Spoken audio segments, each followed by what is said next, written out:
Great. Okay, I think we're just about ready to go. So welcome everybody to Purlos's 2022 webinar series. We're actually running micro webinars this year, mainly because it's tough for everybody in education to come to an hour-long webinar. That's pretty much why. So we're running them more regularly, so you can jump in when you want.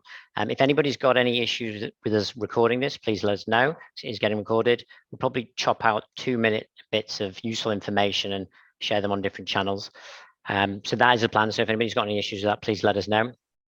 So the webinar series across the year actually is going to focus on key challenges in post-16 education and ideas around how to solve them.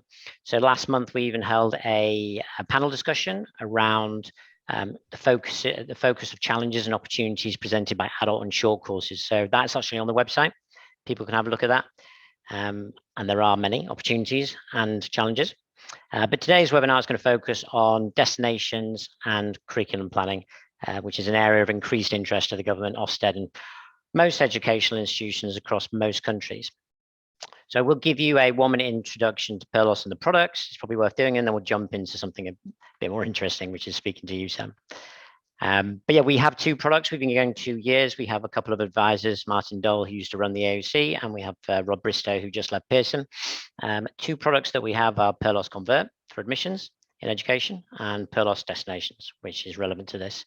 So the Convert product, it helps increase revenue for post-16 education institutions worldwide. It helps to reduce dropouts during the admissions process. And what we do is we use WhatsApp instead of email and phone to answer student questions for our clients. And we also use AI to highlight which students drop out of the admissions process and why. And then the Destinations product is focusing on increasing the understanding of where your students go after they leave, and whilst reducing work that your institution actually needs to do to find out that information. And again, we use WhatsApp and AI instead of a phone-based approach. So that is a brief overview to Purlos. I'm one of the co-founders, and today it's great to have Sam here, who's kind of taken the baton over from John Bath, very, very kindly. But yeah, it'd be great to get a quick intro to you and your role, Sam. Yeah, no problem. So Quality Performance Manager at Bath College. Been in post since September, working across like the quality assurance and teaching and learning elements of the college, but more recently took on the destination campaign through Purlos from John DeMail, who was the assistant principal, who's recently left the college. So that's going to fall within my remit now. So I suppose that's where I fit into this session today with David, and hopefully give you a little bit of an insight into how we've used that product at Bath College. Yep. I'm going to fire through quite a few things because I've probably written more than I could get through in half an hour. So best to hear from you, Sam, I think. How did you collect destinations data? I suppose through a few different avenues, really. We've obviously got our UCAS, the UCAS element that would collect a lot of destinations through. We've got our progression data that we'd be able to pull internally as well. Some corporation stuff as well as. And also we have an intended destinations element on our Pro Monitor system, which is like our student management system, but not necessarily a validated destination, more an intended destination. So I suppose we'd pull it from a few different areas, but not necessarily one stream of information that was consistent. But they would be the general sources of that destination data. Yeah, and intended is sitting down with a student before they leave college, when they're planning to leave college, and saying, where do you intend to go, right? Exactly. Yeah, exactly that. Yeah. And have you had any challenges, issues with the destinations, getting destinations data? I can think of 2 that you probably have, but you tell me. Time for one, being able to actually follow up on the phone calls and the staffing of that, but also the response rate, being able to actually get through to students or learners that have left and trying to actually talk to them about where they've ended up and what their destinations are 2 quite key challenges, I would say. Yeah. And why do you think it's important to destinations data? Because I think some people, like we spoke to a few unis, and they get HESA to do a lot of the calling and support them. Training providers, colleges, schools seem more bothered about it. But why is it important to you or the college?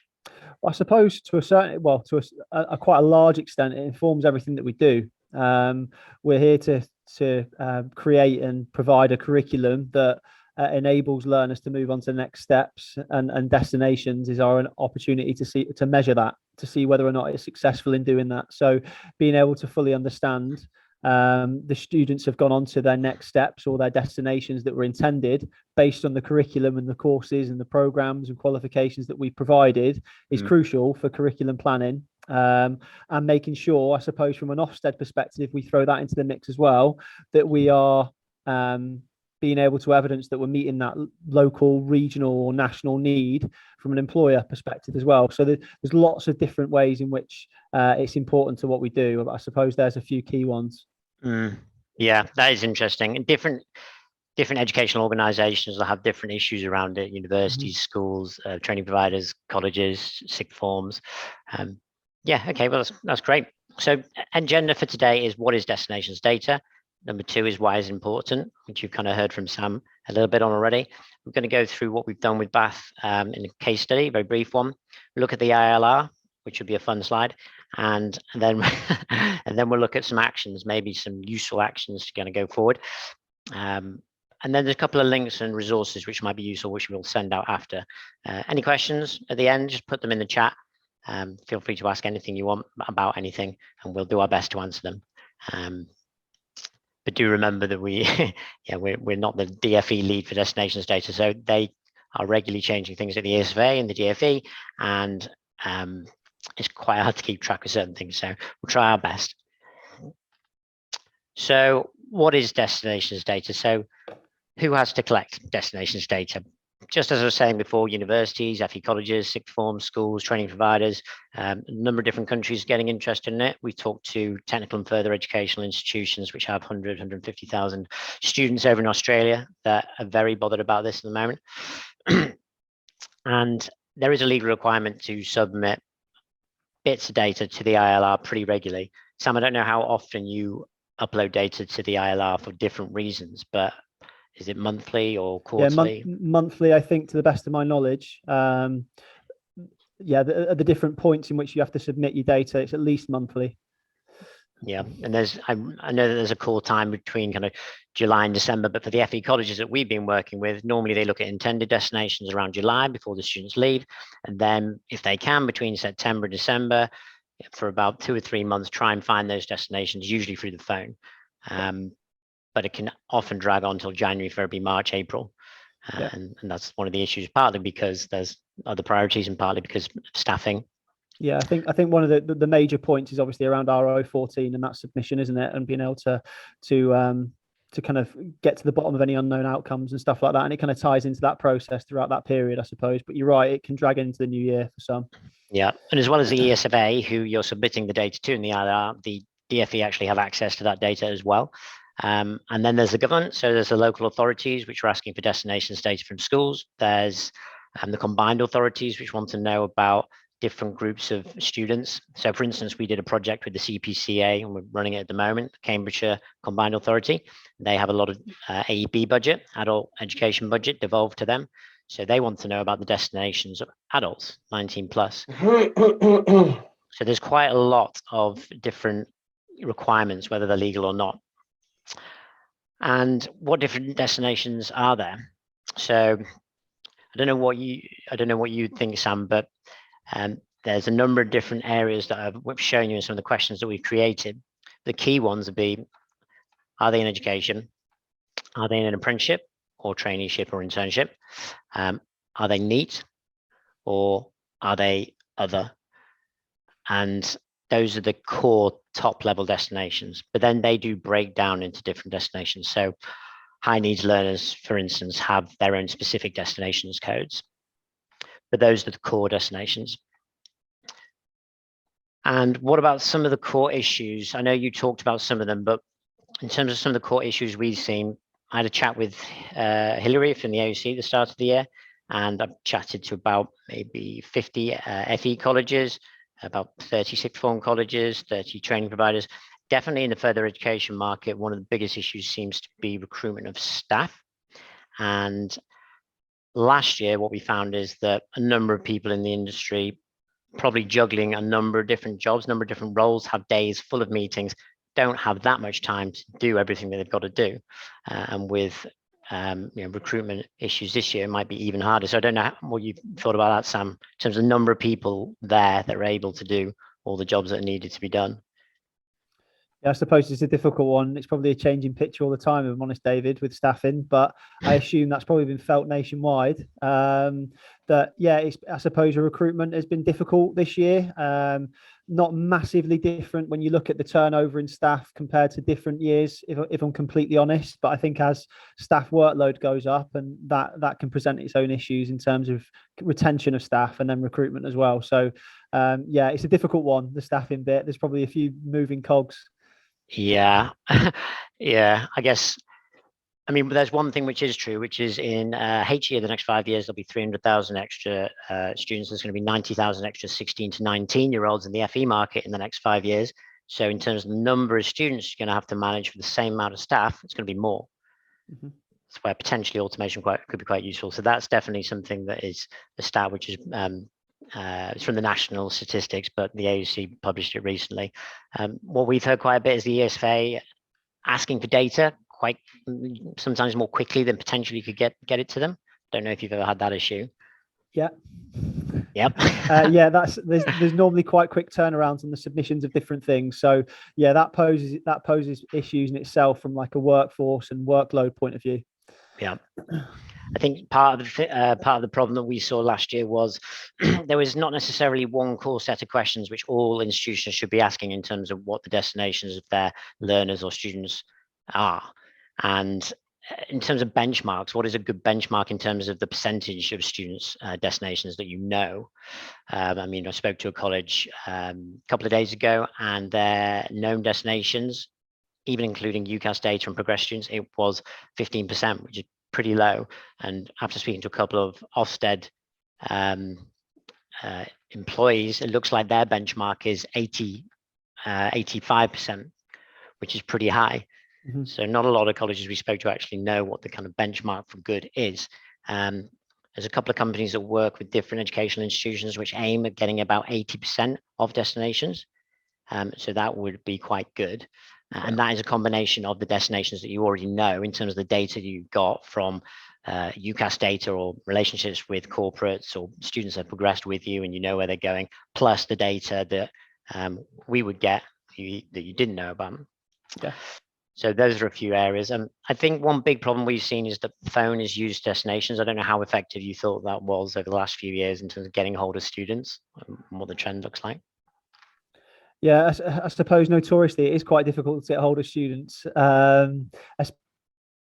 especially when you're trying to gather some information for your own purposes, really.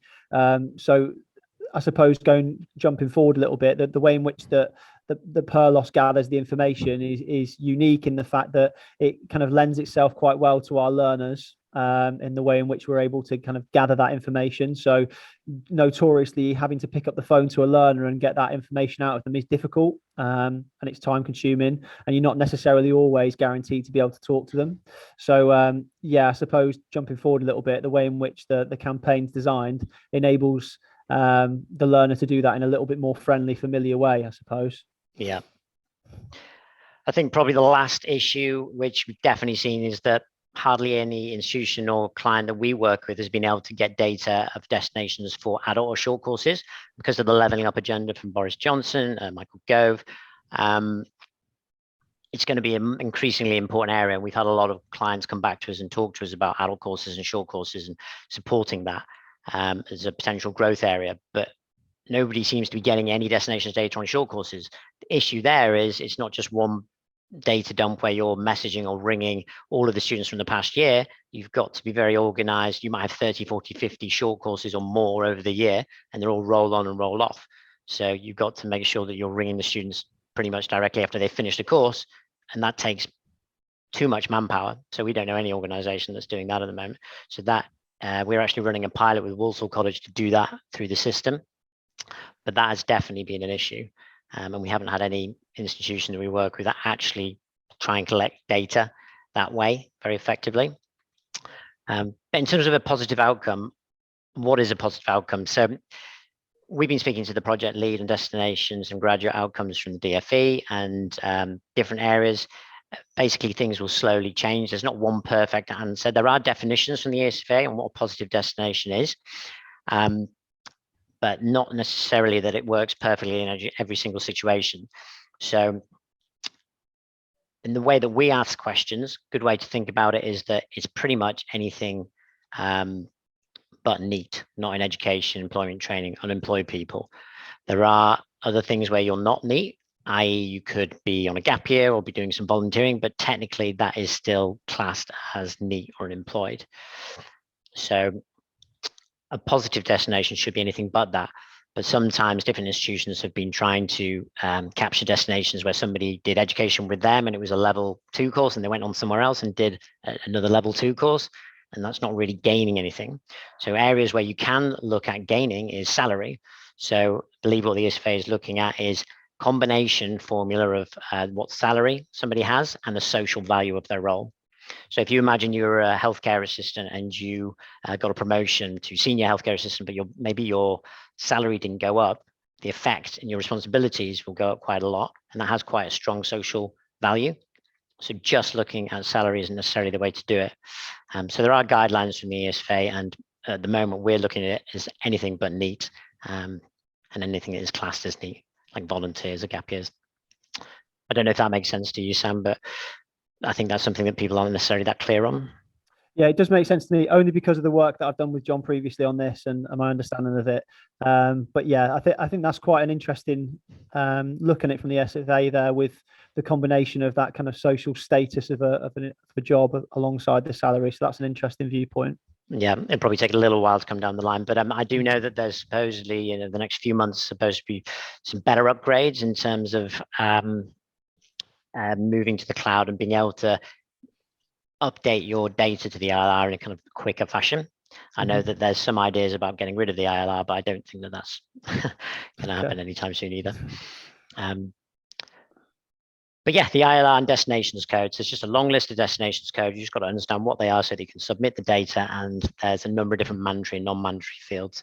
Do you do that yourself, Sam, or is it somebody else within the organization? Yeah, that's the MIS team who take care of the ILR submissions, collating the data and submitting them. Look at you. Yeah. But yeah, going into why it's a bit more important, OFSTED look at a number of things, right? In terms of, the way that you manage and accurately store your data through things like admissions we've seen, but also destinations. We've seen more of an interest from OFSTED this year. I don't know if you've seen it or if you think that it would help towards ratings and audits. I suppose one thing on the OFSTED element is that they're obviously there's a destination element to the IF, and they are interested in it, but they talk an awful lot about validated forms of destination data.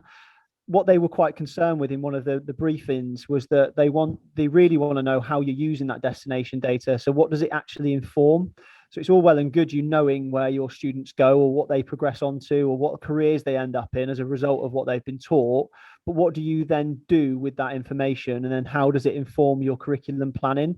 Anybody who's kind of familiar, which I'm sure there's a lot of people on this call with the EIF, is that it's all about the curriculum, and it's all about how that curriculum's sequenced and planned to support that progression or next step. So they're probably more concerned with how you gather the destinations and then what you're doing with that information that then informs how you've kind of planned your curriculum. So I suppose that's the Ofsted slant on it.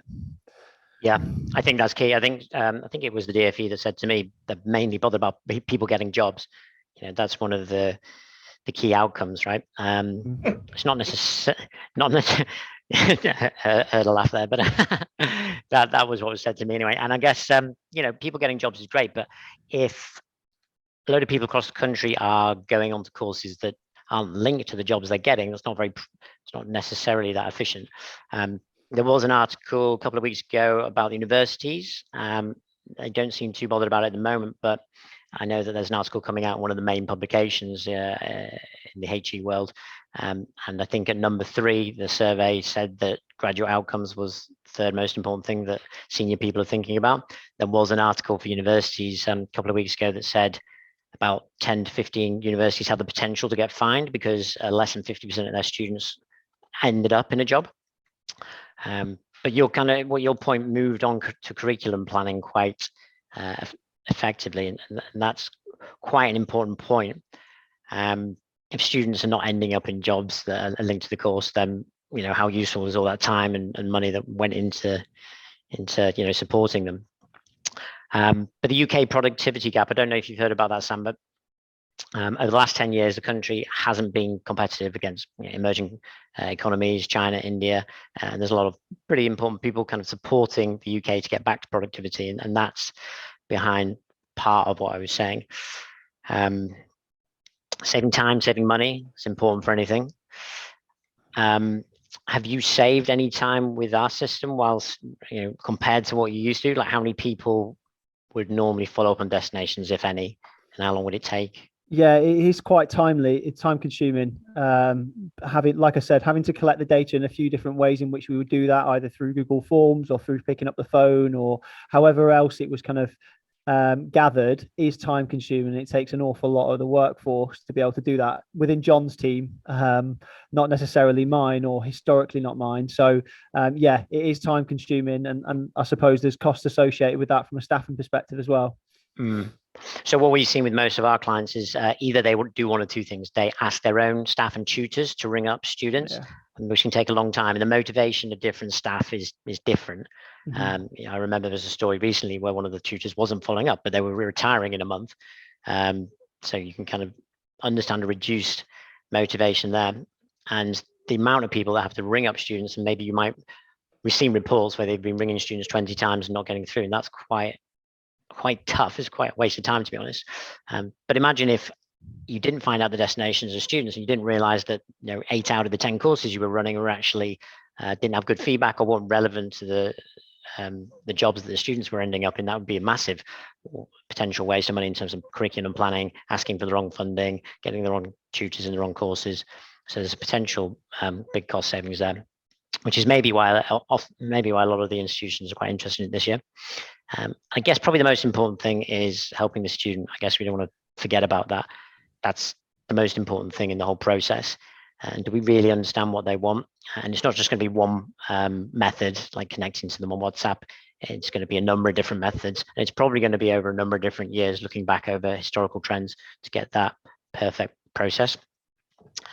But yeah, we've kind of touched on this already, your previous strategy, Sam. I mean, I'll tell you a little bit about what we've seen most of our institutions do, and you tell me if it's similar. But they get intended destinations around July from the students, which aren't necessarily that accurate to the final destination. Then they would get either their tutors or a phone call company, which might be quite expensive, to call students over 6 weeks or so, try and find out the destinations.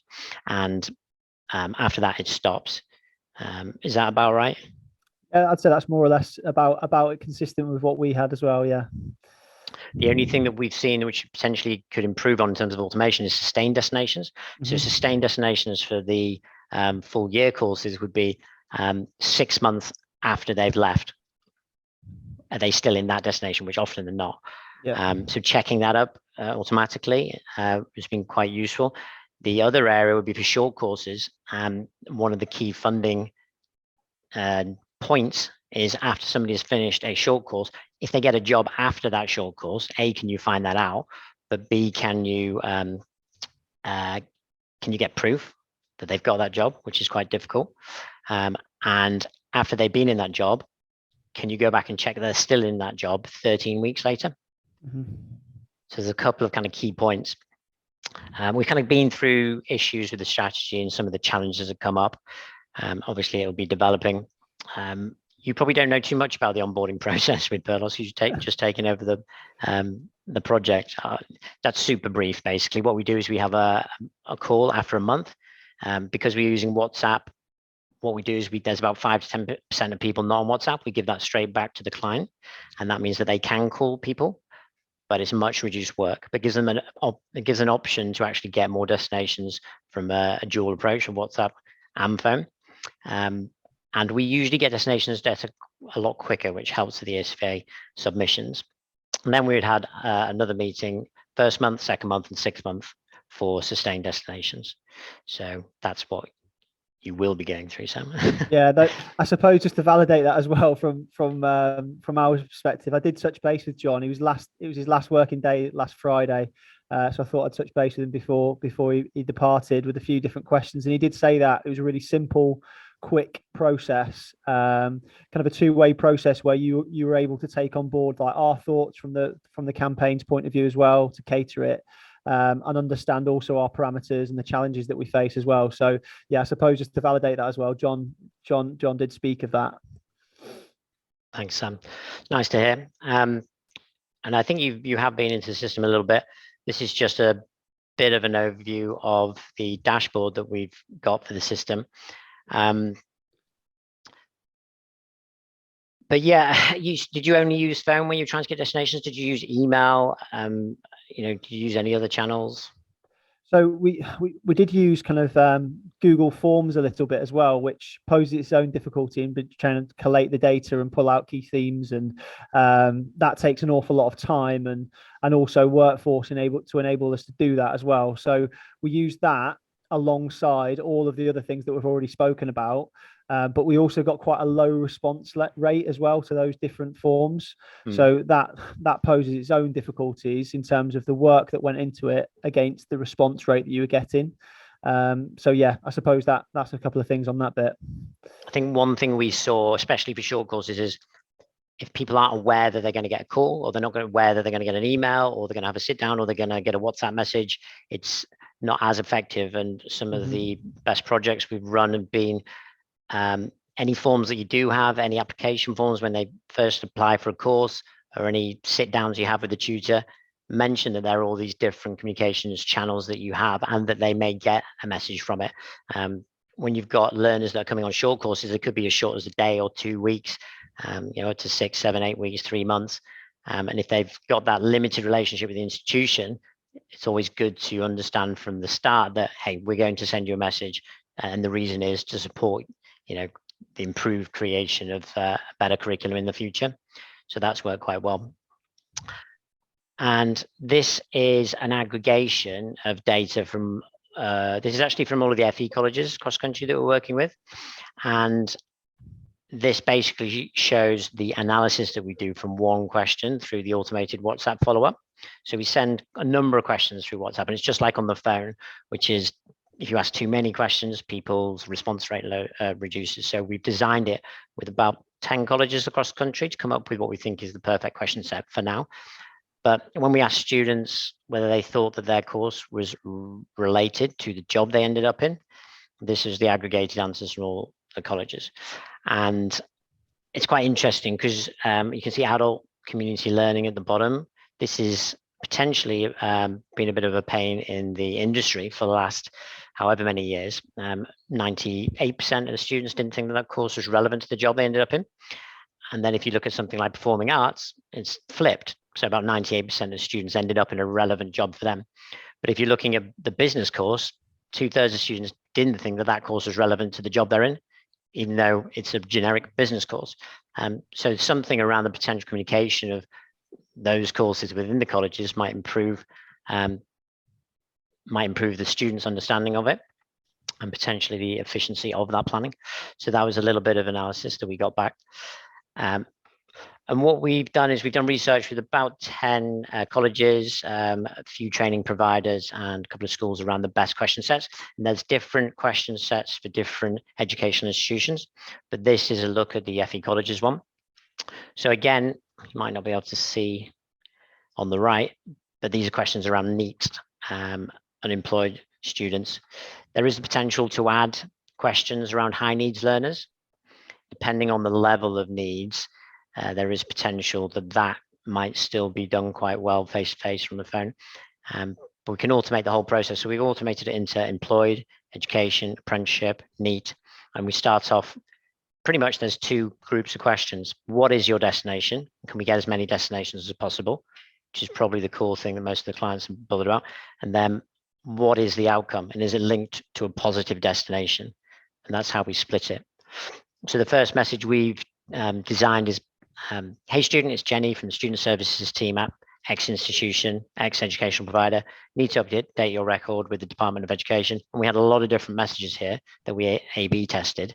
And this was the one that got the best response rate because it was a bit more formal. Are you employed, self-employed, in education, in an apprenticeship, or are you NEET? Or are you doing something else? Just answer back with a 1, 2, 3, 4, 5. And a lot of the response rates comes from sending short messages where they just have to put 1 digit in.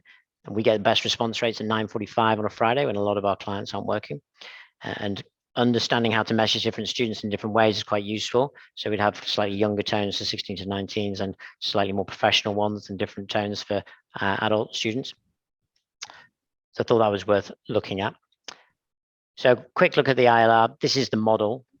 For some reason, yeah, there we go. So this is the model. So I won't go through this too much because you've probably done, probably focus on this a little bit too much in your career. But there are 4 mandatory fields. So the out type, the out code, the out start date, and then the collected date. And the end date of the destination is not mandatory, but it is pretty useful. And you can see the out type, out code. So out type is this destination code. That's the one that comes up into our system. And I'll send this out with a number of different bits of resources for everybody if they really want to spend a bit of time looking at that. So yeah, I think we're just about on time, actually. I was quite lucky. If there's anything you want to add, Sam, feel free. But in terms of actions for people, it's worth thinking about what is the problem. So for a number of our products, we talk to clients and we try and figure out what really is the problem. What's the reason behind the problem? Are you just trying to get a higher number of known destinations? That's the most common answer. Is that just for OFSTED inspections, or is it for better curriculum planning? Is it that your company or team is maybe under-resourced in terms of staff and really should be automating things like this? I've always felt out of everything that we've ever done that this is the most automatable product. It's asking the same questions, the same students in the same way, at the same time. So figuring out the problem is a useful place to start.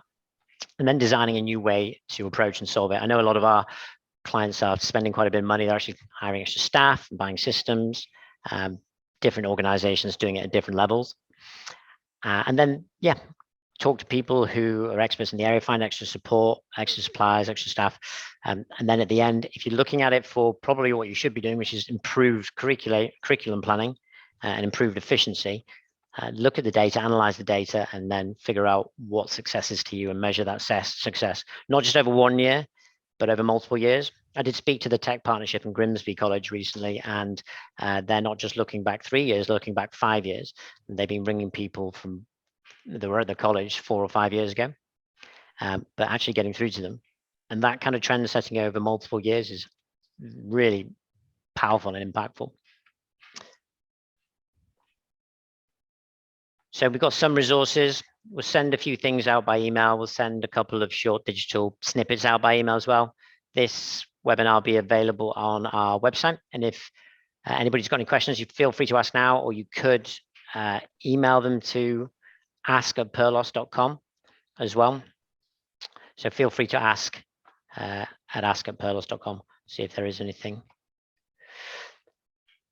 Is it just WhatsApp you use? Oh, this is Saran. Thanks, Saran. Is it just WhatsApp you use? If so, how much is it cost for one message, or is this free to send? How many times you send a message, for example? What happens if a learner doesn't respond? Is this an automated system? Yeah, good point. I actually didn't highlight a very critical point. All of our product is not just WhatsApp. It's half human, half WhatsApp. It's probably a very stupid thing for me to forget. But any AI only bots these days that are just on websites, we have to go to the website. It's not really that effective. If you go through WhatsApp, it's already on your phone. It's on the phone of 93% of people in the country. But our system is always backed by a human. It's just that we've automated a lot of the questions, more so in destinations than our admission system. But it's always backed by a human, because the frustration of somebody wanting to ask a specific free response, which they're allowed to do, and not having an answer is quite annoying for the student. So we had a couple of colleges which well, you did actually, Sam and Bath, had students come back and ask about other courses. So there's potential revenue there as well. I know we've worked with organizations, a couple of training providers, and one college in London, Capital City Colleges Group, one of the largest.